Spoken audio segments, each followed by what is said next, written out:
My dear students and friends, मैं doctor K S. दोनसी आप सभी का के.एस.डी मैथ्स क्लासेस में स्वागत करता हूं।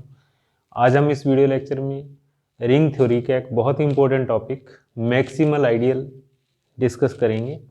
ओके, तो प्लीज़ आप मेरे इस वीडियो को कंप्लीट ज़रूर देखिएगा। ओके, और इसको लाइक और शेयर भी ज़रूर कीजिएगा और आप अपने कमेंट भी ज़रूर दीजिएगा वीडियो के बारे में, और हमारे यूट्यूब चैनल को सब्सक्राइब भी ज़रूर कीजिएगा। और मैं मेरे इस यूट्यूब चैनल पर हायर मैथमेटिक्स से रिलेटेड वीडियोज़ अपलोड करता हूं, और ये वीडियोज़ इंटीग्रेटेड कोर्सेज यूजी के स्टूडेंट्स, पीजी के स्टूडेंट्स और इंजीनियरिंग स्टूडेंट्स के लिए बहुत ही उपयोगी हैं। तो प्लीज़ आप मेरी इन वीडियोज़ को अपने फ्रेंड सर्कल के अंदर ज़्यादा से ज़्यादा शेयर कीजिए ताकि वो भी एग्ज़ाम के अंदर इनका बेनिफिट उठा सकें। ओके, और हमारे जो ऐप के थ्रू कोर्सेज चलते हैं उनके बारे में मैंने जानकारी इस वीडियो के डिस्क्रिप्शन पार्ट के अंदर डाल रखी है, तो प्लीज़ आप वहां से ऑनलाइन कोर्सेज के बारे में जानकारी प्राप्त कर सकते हो। तो आइए हम आज का टॉपिक स्टार्ट करें, और इस टॉपिक का नाम है मैक्सिमल आइडियल। अब तो मैक्सिमल आइडियल उच्चिष्ट गुणजावली। तो क्या होता है मैक्सिमल आइडियल? ओके, एक ऐसा आइडियल जो डायरेक्ट रिंग का सबसेट हो। ठीक है, उस आइडियल और रिंग के बीच में कोई दूसरा आइडियल नहीं होना चाहिए। ठीक है, तो देखिए आप स्टेटमेंट लिखिए आप इसकी, let R be a ring. मान लेते हैं आर एक रिंग है, अर्थात किस टाइप की स्ट्रक्चर होगी? आर प्लस और मल्टीप्लाई। और इसके बाद लिखो आप and let capital M be an ideal of R। हम सपोज कर लेते हैं कैपिटल M R का कोई आइडियल है। Okay, then M is called maximal ideal. M is called maximal ideal of R। तब एम आर का मैक्सिमल आइडियल कहलाता है इफ अगर ऐसा हो, number 1 m is not equal to r, यानी कि एम आर के बराबर नहीं होना चाहिए। ओके, और उसके बाद number 2 if I is another ideal of R such that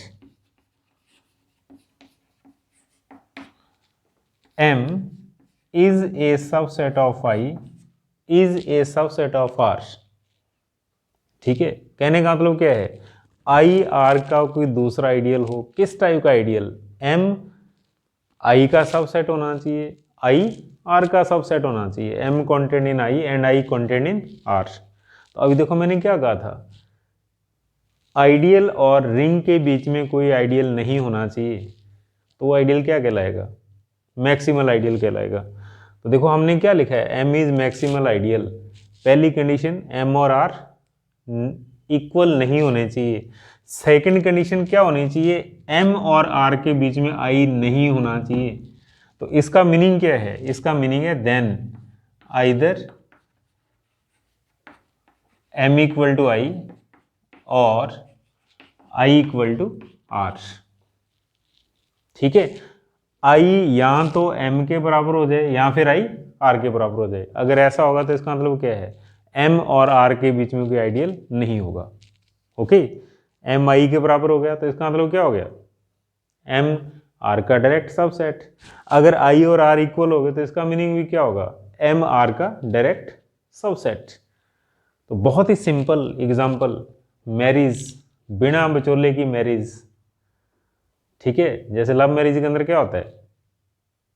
सीधा रिश्ता होता है, बीच में कोई बिचौलिया नहीं होता। तो ऐसे ही मैक्सिमल आइडियल के अंदर भी क्या होता है? बीच में कोई आइडियल नहीं होता, होना चाहिए।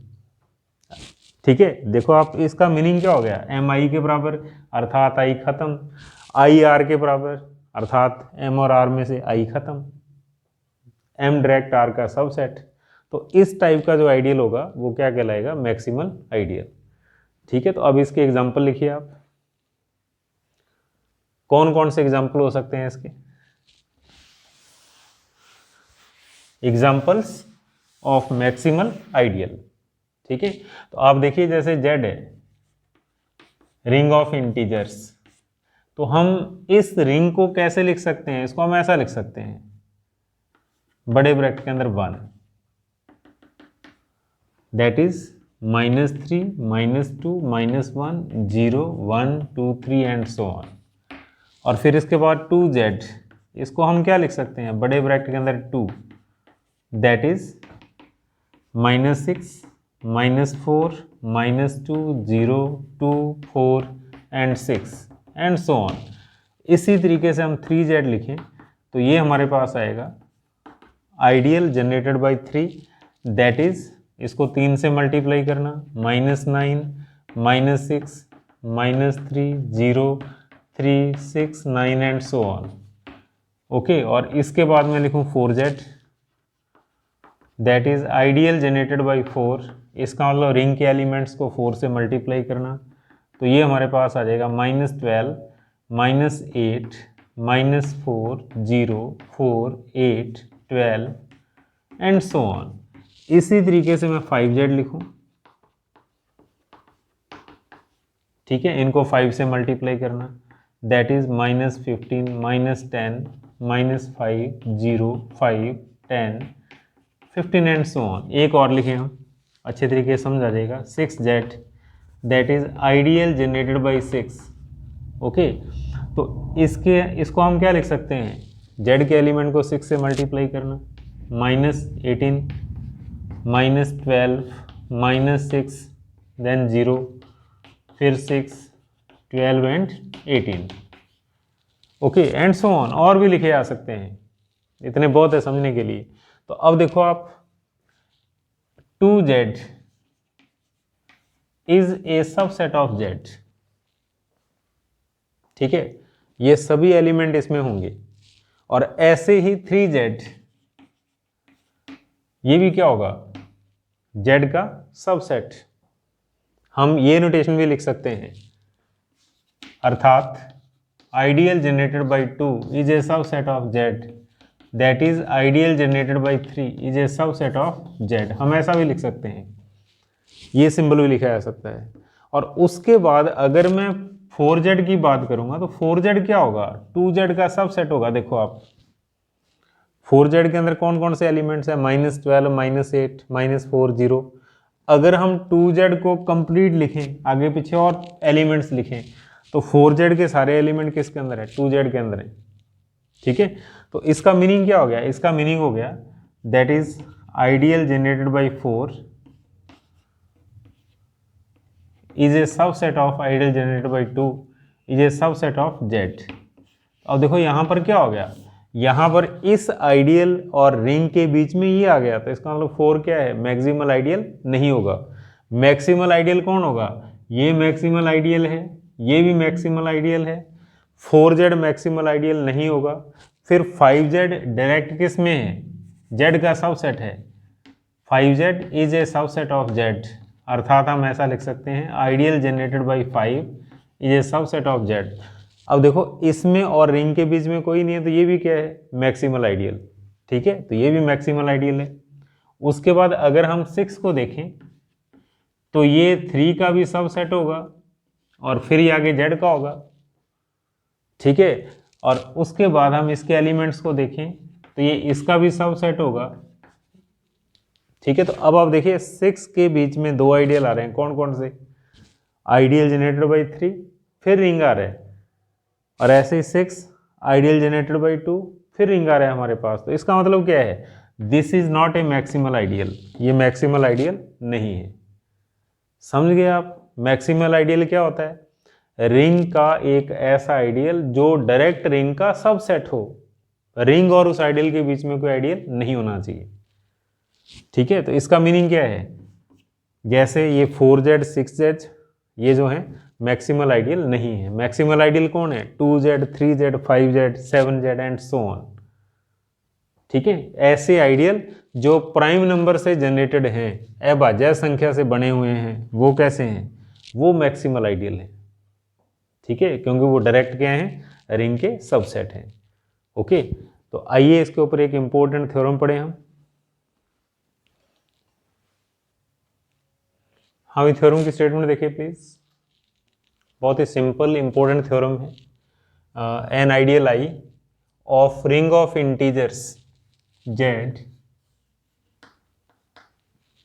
Is maximal if and only if I is generated by prime number।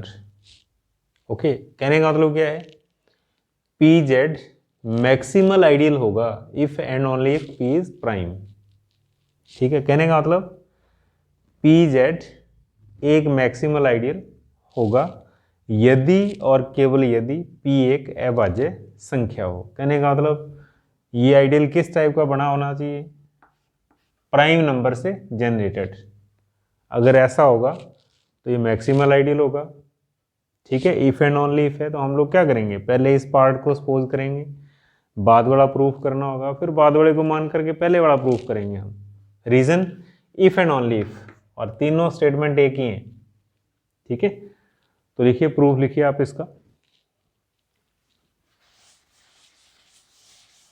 तो सबसे पहले आप स्टार्ट करिए, सिंस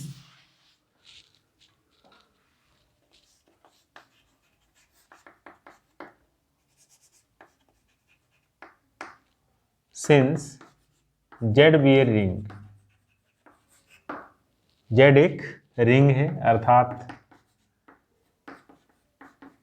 इस टाइप की स्ट्रक्चर है, first composition plus and second multiply, और उसके बाद लिखो आप and I is an ideal of Z.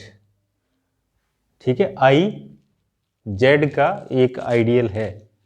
Okay, तो अब इसके बाद ध्यान देना आप, जेड में जितने भी आइडियल होते हैं वो सभी के सभी क्या होते हैं, प्रिंसिपल आइडियल। जैसे इटसेल्फ जेड, फिर ये 2Z, फिर ये 3Z, ये सभी क्या हैं, जेड के आइडियल्स हैं। ठीक है, देन 4Z,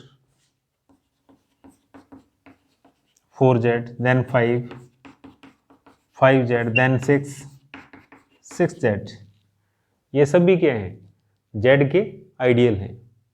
ठीक है, और अपने को प्रूफ क्या करना है, आई, यानी कि एक बार हम आई को मैक्सिमल सपोज कर लेंगे, और देखो मैक्सिमल आइडियल कौन कौन से हैं यहाँ पर, ये मैक्सिमल आइडियल है जो मैंने टिक किए हैं।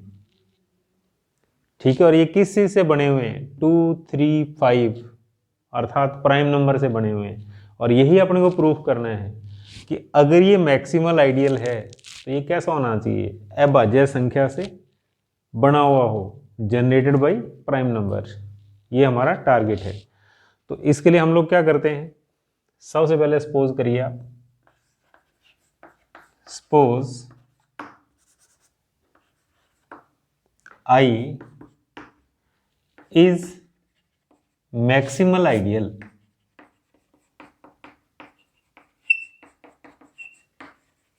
ठीक है, हम सपोज कर लेते हैं आई एक मैक्सिमल आइडियल है, और इसके बाद फिर प्रूफ क्या करना होगा,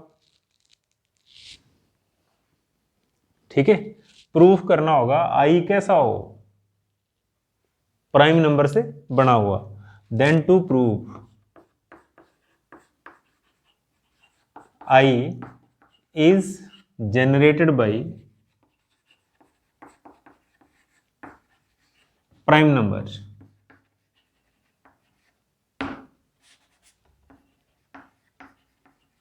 प्राइम नंबर, ठीक है, हम प्रूफ करेंगे आई एक अभाज्य संख्या से बना हुआ आइडियल हो, जनरेटेड बना हुआ। ठीक है, तो आप सपोज करिए लेट आई इक्वल टू बड़े ब्रैकेट के अंदर पी, और अब हमारा टारगेट क्या है, हम प्रूव करेंगे पी क्या होना चाहिए, प्राइम होना चाहिए। Now to prove P is prime, ये हमारा टारगेट है। पी एक अभाज्य संख्या होनी चाहिए, एक प्राइम नंबर होना चाहिए। तो इसके लिए देखो आप मैथमेटिक्स के अंदर अगर पी को प्राइम प्रूफ करना हो तो आप इसका उल्टा सपोज करिए आप। ठीक है, आप क्या सपोज करोगे, मान लेते हैं पी प्राइम नहीं है, तो लिखो आप लेट इफ पॉसिबल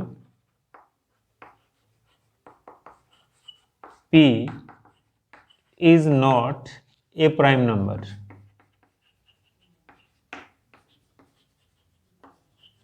हम मान लेते हैं P अभाज्य संख्या नहीं है, P is not a prime number. तो अब देखिए अगर कोई नंबर प्राइम नहीं है तो फिर वो क्या होगा, कंपोजिट। किस टाइप का नंबर होगा, कंपोजिट नंबर।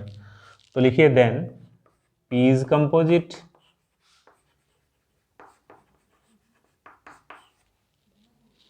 ठीक है, कंपोजिट का मीनिंग क्या होता है, कंपोजिट का मीनिंग होता है P दो नंबर के मल्टीप्लाई के रूप में लिखा जा सकता है। जैसे फॉर एग्जांपल 6 को हम क्या लिख सकते हैं, 3 इंटू 2 लिख सकते हैं। तो 3 क्या है, कंपोजिट नंबर। 4 को हम क्या लिख सकते हैं, 2 इंटू 2। ठीक है, कंपोजिट नंबर। प्राइम नंबर क्या होता है, जिसके दो ही फैक्टर होंगे, इट सेल्फ और 1। यानी कि 3 को हम क्या लिख सकते हैं, 3 इंटू 1। 5 को हम क्या लिख सकते हैं, 5 इंटू 1। ठीक है, तो अब जब P कंपोजिट है तो आप देखिए ये दोनों पार्ट्स किस टाइप के होंगे, देन M लाइज बिटवीन 1 और P। जैसे देखिए आप 3 है तो 3 1 और 6 के बीच में है, 2 भी क्या होगा, 1 और 6 के बीच में होगा। तो ऐसे ही M 1 और P के बीच में लाई करेगा, और N भी कैसा होगा, लाइज बिटवीन 1 एंड P। ये कंपोजिट नंबर की डेफिनेशन है। इसको इक्वेशन नंबर फर्स्ट दे दो आप। ठीक है, कंपोजिट नंबर अर्थात दो नंबर का मल्टीप्लाई। दोनों नंबर किस टाइप के होंगे, ये 1 से बड़े होंगे और P से छोटे होंगे। एग्जाम्पल आपके पास है 6 भी एक composite number, 3 lies between 1 and 6, 2 lies between 1 and 6, composite number. अब उसके बाद फिर ध्यान दो आप, तो देखिए यहां पर क्या हो सकता है, देखो आप 6 जो होगा ये इसका भी सबसेट होगा, और ये 3 का भी सबसेट होगा। ये रिलेशन बनेगा 6 और 2 के बीच में, 6 और 3 के बीच में। ठीक है, तो लिखिए आप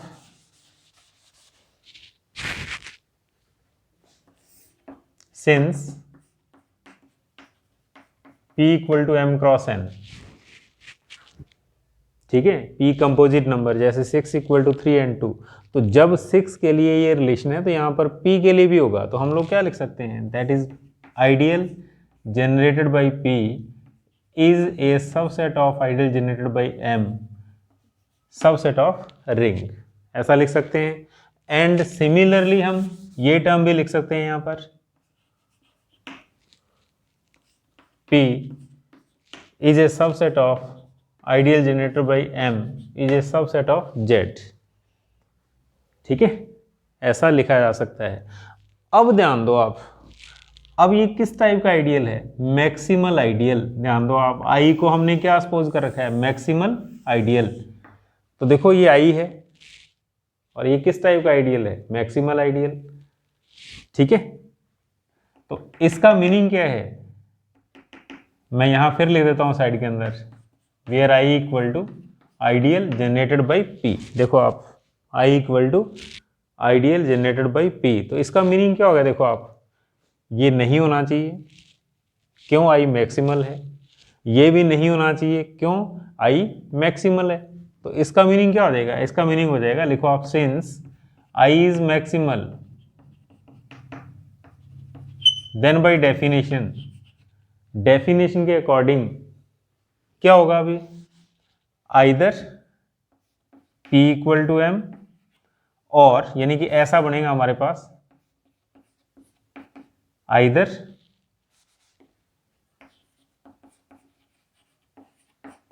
ये दोनों आइडियल इक्वल होंगे,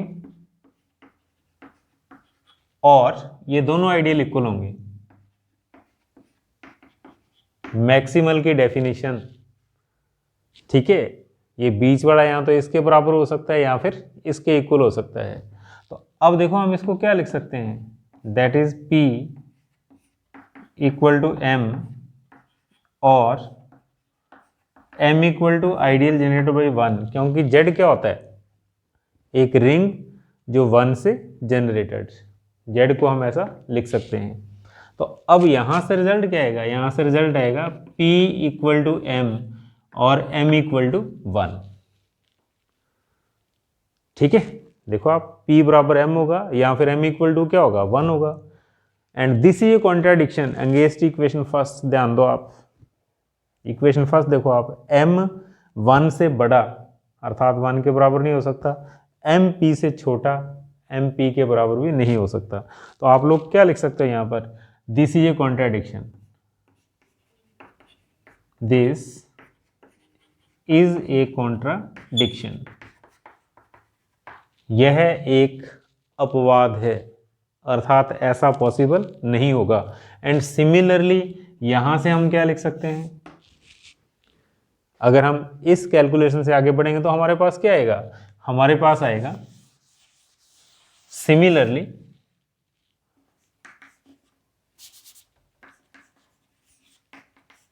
इफ हम इसको लेकर के चलें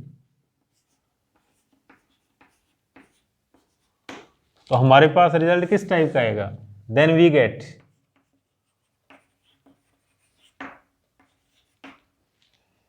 ठीक है, हमारे पास बनेगा P इक्वल टू N और N इक्वल टू 1। जैसे यहां पर P इक्वल टू M और M इक्वल टू 1 आया है, तो इस केस के अंदर क्या होगा, P इक्वल टू N और N equal to 1 and this is again a contradiction of equation first.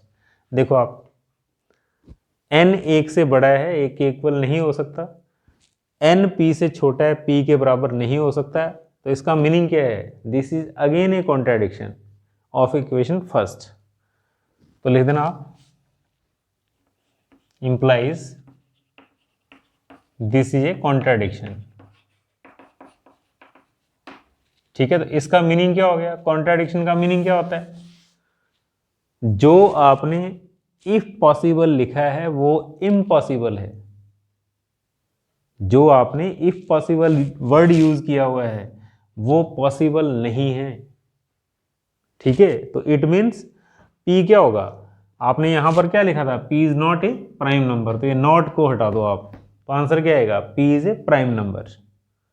ठीक है, तो लिख दो, implies P is a prime number, अर्थात P एक अभाज्य संख्या है, P एक अभाज्य संख्या है। ठीक है, तो इस तरीके से हम फर्स्ट पार्ट को कंप्लीट करेंगे। अब इसका कन्वर्स लिखिए आप, बिलोम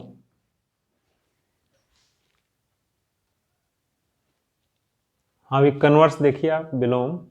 तो कन्वर्स के अंदर हम लोग क्या करेंगे, हम सपोज कर लेते हैं P एक प्राइम नंबर है, P एक अभाज्य संख्या है, then to prove I is maximal ideal, और हम I को मैक्सिमल आइडियल प्रूफ करेंगे। देखो मैक्सिमल आइडियल प्रूफ करने के लिए क्या होना चाहिए, हमारे पास एक आइडियल और होना चाहिए। ठीक है, तो लिखो आप, late I1 is another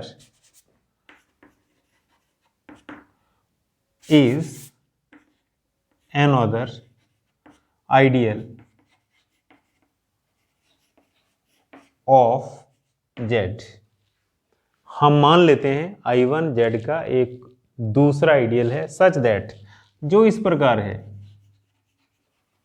such that जो इस प्रकार है, कैसे, I contained in I1 contained in Z। Okay, हम सपोज कर लेते हैं I1 क्या है, इन दोनों के बीच में कोई आइडियल है। तो अब हमारा टारगेट क्या है, I को मैक्सिमल आइडियल प्रूफ करना।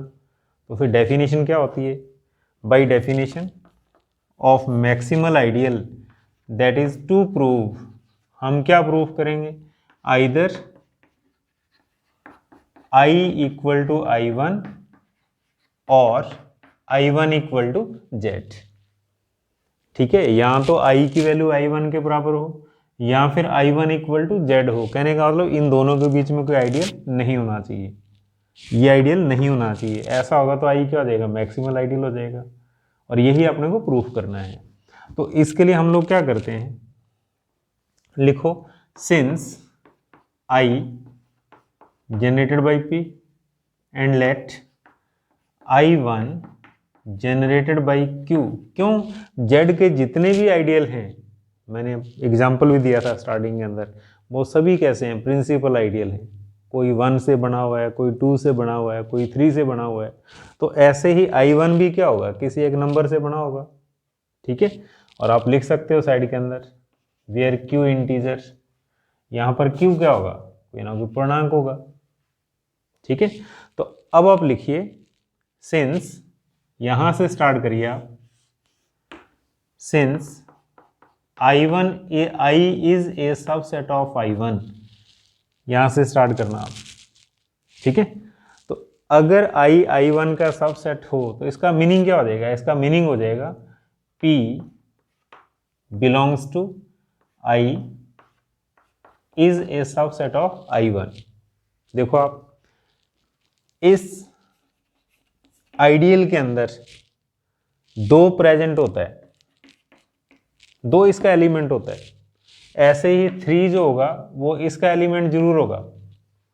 तो ऐसे ही जब हमने I को कैसे लिखा हुआ है, जनरेटेड बाई P, तो P 100% क्या होगा, इस I का एलिमेंट होगा। ठीक है, तो अगले स्टेप के अंदर हम लोग क्या लिख सकते हैं, P बिलोंग्स टू I1। ठीक है, अगर कोई एलिमेंट छोटे सेट के अंदर है तो वो बड़े के अंदर भी होगा, बिकॉज ये इसका सबसेट है, that is P belongs to I1। और अब आप देखिए I1 क्या है, आप अगले स्टेप के अंदर क्या लिख सकते हो, that is P belongs to this, क्योंकि I1 की वैल्यू है, P इसका एलिमेंट होगा। अब ये क्या होता है, इसको समझिए आप, बहुत ही simple. Ideal generated by A, इसका मीनिंग होता है R into A and for all R belongs to ring, ये इसकी डेफिनेशन होती है। आइडियल जनरेटेड बाई A अर्थात R इंटू ए, यहाँ पर R क्या होता है, रिंग का हर एक एलिमेंट। तो अगले स्टेप के अंदर हम लोग क्या लिख सकते हैं, हम इसको देख के लिख सकते हैं, that is P belongs to set. ठीक है, अब मैं इसको ये लिख रहा हूं, तो इसके अकॉर्डिंग Q इंटू R। ठीक है, एंड वेयर, यहां पर प्रत्येक R किसका एलिमेंट होगा, Z का एलिमेंट, अकॉर्डिंग टू थ्योरम। थोड़ा सा मैं इसको और चेंज करूं, मैं इसको ऐसा लिख सकता हूं R इंटू क्यू। जैसे बड़े ब्रैकेट के अंदर ए है तो इसको आर ए लिखा हुआ है, बड़े ब्रैकेट के अंदर क्यू है तो इसको हम क्या लिख सकते हैं, आर क्यू लिख सकते हैं। ठीक है, R into Q, but R किसका एलिमेंट होगा, रिंग का एलिमेंट, और रिंग कौन है यहाँ पर, सेट ऑफ इंटीजर। ओके, तो अगले स्टेप के अंदर इसकी हेल्प लेना आप, ये अपनी हेल्प करता है। ठीक है, हाँ भी इसके बाद तो अब ध्यान दो आप, तो देखो P इसका एलिमेंट है, P इस सेट का एलिमेंट है, तो इसका मीनिंग क्या है, इस सेट के किसी एलिमेंट के बराबर होगा। तो अब इसके एलिमेंट कैसे हैं, देखो आप, R1Q, R2Q, R3Q, क्योंकि R चेंज हो रहा है यहाँ पर। ठीक है, तो P इसके किसी एलिमेंट के बराबर होगा, तो हम सपोज कर लेते हैं, let P equal to RIQ। देखो मैंने अभी क्या बोला था, R1Q, R2Q, R3Q, RIQ, RMQ, इस टाइप के एलिमेंट्स होंगे। तो P इसका एलिमेंट है और किसी एक एलिमेंट के बराबर लिख दो आप, और हम लेट कर लेते हैं P कौन है, RIQ, और यहाँ पर RI कौन है, वेयर RI इंटीजर, बहुत ही क्लियर लिखा हुआ है साइड के अंदर। यहाँ पर जो भी R है वो क्या है, बिलोंग्स टू Z, तो RI बिलोंग्स टू Z। और अगले स्टेप के अंदर हम ऐसा लिख सकते हैं, P upon Q equal to RI। ठीक है, और ये एक इंटीजर है, बिलोंग्स टू Z। और अब देखो P क्या है, प्राइम नंबर, बहुत ही क्लियर लिखा हुआ है, P इज प्राइम, P एक अभाज्य संख्या है।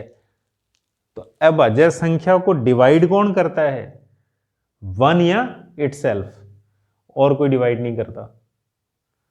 तो इस p को डिवाइड करने वाला कौन होगा, क्योंकि देखो आप पूरा पूरा इंटीजर आ रहा है यहाँ पर 100%, क्योंकि नंबर आ रहा है, तो इसका मतलब क्या हो रहा है, q उसको डिवाइड कर रहा है।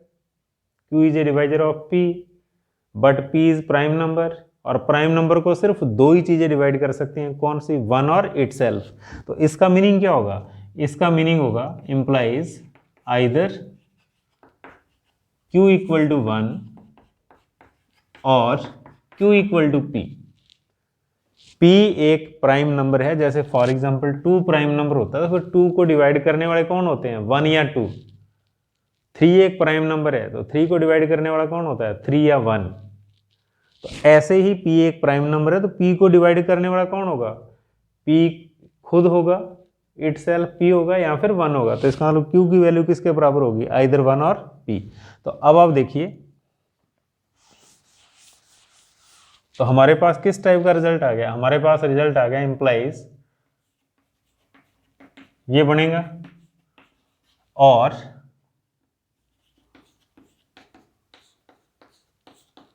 ये बनेगा, क्योंकि दोनों सेम। हम ऐसा लिख सकते हैं अगले स्टेप के अंदर। तो अब ये कौन है, ये है I1 और ये कौन है, Z। और यहां से हम क्या लिख सकते हैं, I1 इक्वल टू I। देखो आप, I equal to ideal generated by P और I1 equal to ideal generated by Q। और Z क्या होता है, Z होता है आइडियल जनरेटेड बाई 1। इसको हम Z लिख सकते हैं। तो अब आपके सामने आप इसको ऐसा लिखिए, either I equal to I1 और I1 इक्वल टू Z, क्योंकि यहां पर कौन सा वर्ड चल रहा है, आइदर और, तो ये आइदर और लिखते जाना आप, आइदर और आइदर और आइदर और। तो हमारे पास रिजल्ट किस टाइप का आ गया, I इक्वल टू I1 और I1 इक्वल टू Z। तो देखो क्या प्रूफ करना था अपने को यही प्रूफ करना था। नाउ टू प्रूफ, या तो I I1 के बराबर हो या फिर I1 Z के इक्वल हो, और यही रिजल्ट हमारा टारगेट था। तो इसका मीनिंग क्या हो गया, इसका मीनिंग हो गया I is maximal ideal, implies I is maximal ideal. तो I एक मैक्सिमल आइडियल है, ठीक है, बिकॉज डेफिनेशन सेटिस्फाई होगी, I और Z के अंदर कोई आइडियल नहीं है, ठीक है। तो इस तरीके से हम इस थ्योरम का प्रूफ करते हैं। इंपॉर्टेंट है, अच्छी थ्योरम है, सिंपल है, मुश्किल नहीं है। ध्यान से समझिएगा आप और लिखिएगा। Okay, thank you.